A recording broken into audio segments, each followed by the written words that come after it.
જો એકવાર આ ગુવાર બટાટાનું શાક ખાઈ ગયા ને તો મજા જ પડી જવાની છે। સૌથી પહેલા ગુવાર ને બટાટાને સારા પાણીમાં ધોઈ લેવાના।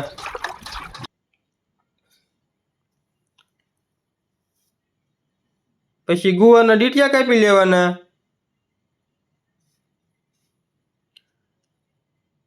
પછી બટાટા કાપી લેવાના।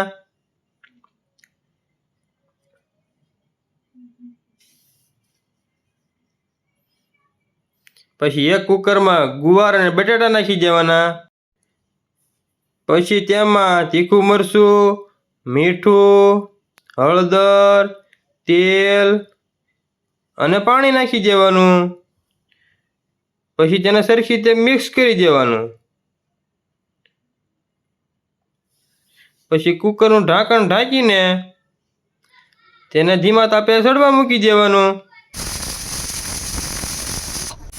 પછી થોડીક વાર સીટી થવા દેવાની। પછી કુકરને નીચે ઉતારીને એક સીટી કરીને વરાળ બધી કાઢી લેવાની। એટલે આપણું શાક બનીને તૈયાર। જો તમને મારો વિડીયો સારો લાગ્યો હોય તો લાઈક કરવાનું, શેર કરવાનું ને ફોલો કરવાનું તો ભૂલતા જ નહીં। બાકી તો હસતા રહેજો ને ખુશ રહેજો।